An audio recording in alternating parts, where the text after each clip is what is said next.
Alright, I'm on hole number 8 of the Clifftop Links tournament. I'm in Tuesday's qualifying round of the rookie division. And I'm definitely going to have to go back and watch all these videos and make a separate note sheet just for my main account, because I've changed up some balls, tried some stuff. I practiced yesterday, and then today I went through my notes and I made a couple changes that I wanted to make in my main account to see where I could, how I could improve it.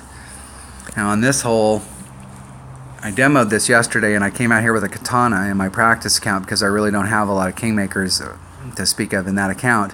And the deal is that with a katana, it's easy. You're pretty much going to end up in the same spot as you are with a kingmaker.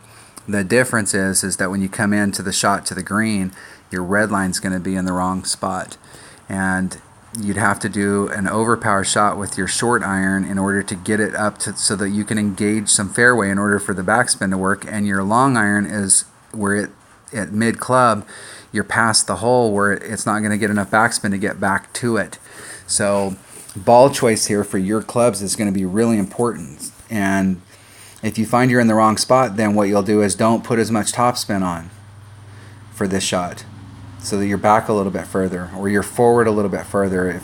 And so it's hard to get forward farther here because we can't really do any overpower because of where we're setting our shot up. So where I'm setting my shot up is I want my white ring, when I look at it from this angle, to be even with the bottom of that sand trap. And I want to be about 2.5 rings off of this transitional surface. And the reason I'm setting it up there is my goal on this. The last time we played this in a tournament, I was dinking around on this hole, and I actually had a little bit of problems on the weekend round. I was able to get over here and get my birdie and go home, but I took myself out of eagle shot on one of the times through in the weekend round because I was messing around with the curl, and I was trying to use like half curl or 3/4 curl, and I ended up in the rough out here.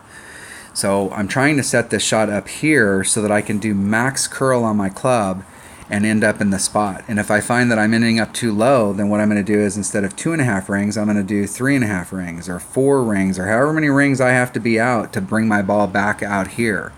That way it's very consistent. I put max curl on, I end up here. I put max curl on, I end up here. If you start getting into that, hey, I'm putting half curl on, well, where's half curl?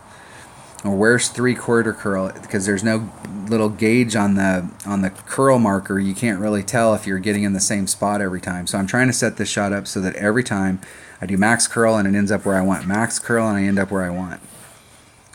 So let's go pick up my bag. I'm going to take my accurate bag and all of my backspin stuff. So I'm going to take bag number 2, which is my accurate bag.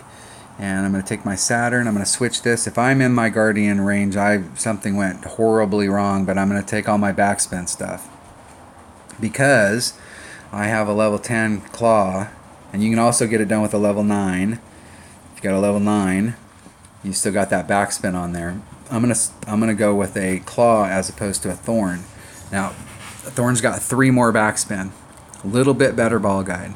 But when you're doing these backspin shots, ball guide's not really as big a factor.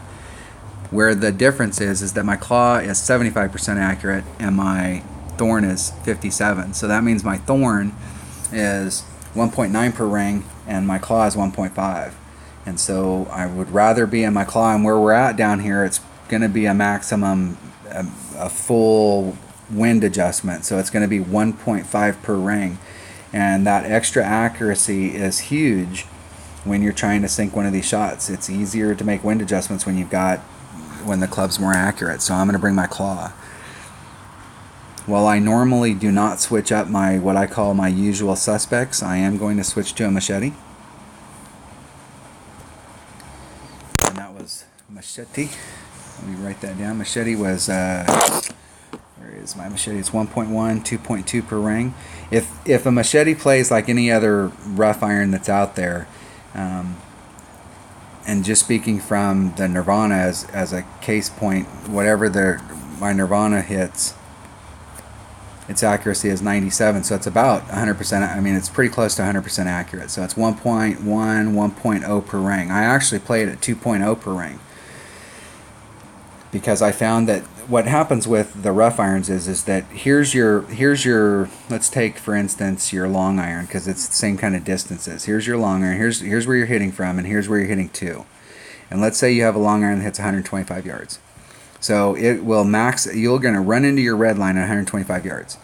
And then you're shooting with your short iron, and your short iron hits at 90. So here's 90. So it's at its red line, and there's always that transition, right? So about as far back as you can pull your long iron is going to be, let's say, 95 yards. So your range for your long iron is between 95 yards and 125 yards.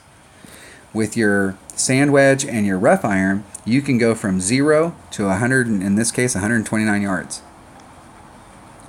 And so what I found is that they're more accurate the closer they get, just like any club, but they get really accurate the closer you get to them. So when they're out here, they're not as accurate.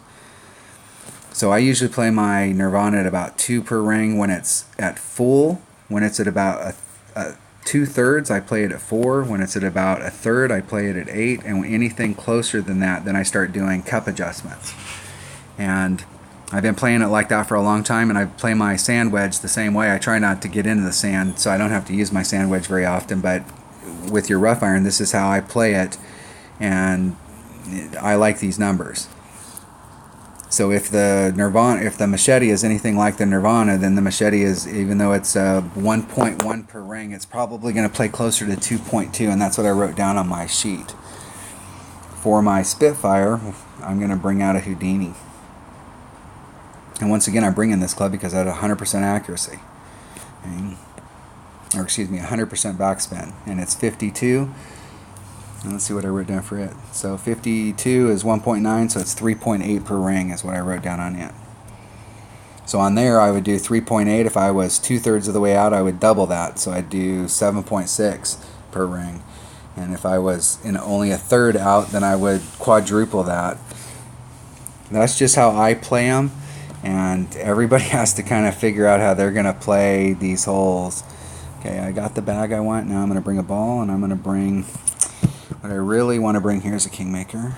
That cuts my wind down on both shots and gives me side spin. And I really don't need to bring anything bigger, but that's going to put my red line down there where I want it. Can you play it with a katana? Yes, but you gotta be cognizant of where your red lines are. And I have more top spin in this account. My practice account only has a level 9 quarterback in here. I've got a level 10, so I've got a little extra top spin. So I will get a little bit further out there. So in this account, I probably could get away with the katana, whereas in my practice account, I can't. And you can't do any overpower to get yourself further down in that hole. The overpower is not going to help you. Overpower is only going to push you forward, which is going to make it harder to make the turn. Now, if my opponent is trying to do a curl shot, or they may just be laying up there at the top. I don't like the layup shot up at the top because I don't like that angle coming into the green. And it's not that you can't make it from there. The last time I played this hole, my opponent was up here and they sank it and got their eagle. So, I mean, you can make it from up there. I just don't like that shot from up there. I'd rather be closer.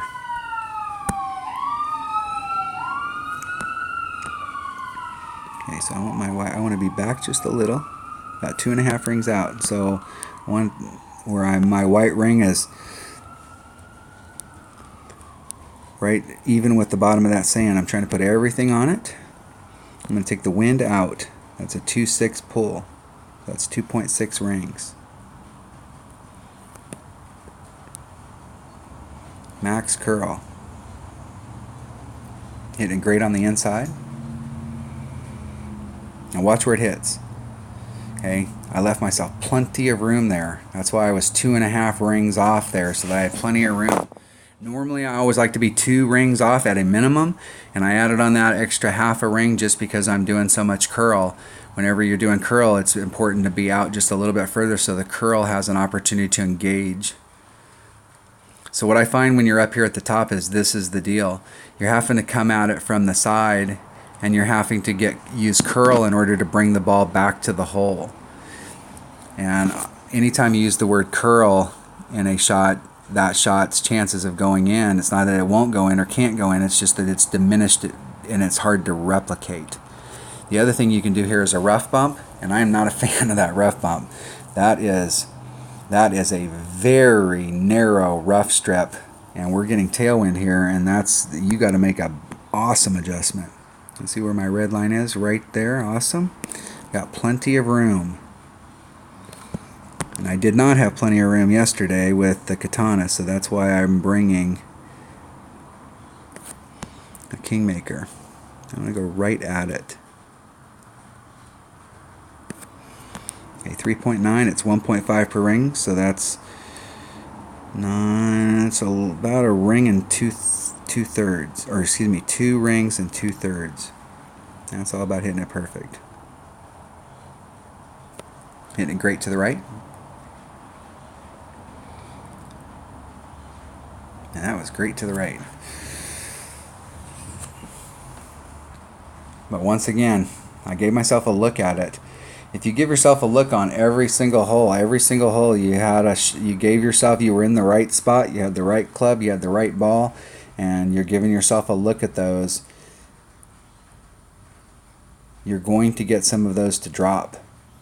But your first and foremost goal is to just come here and get the birdie and go to the next hole. Get the birdie and go to the next hole.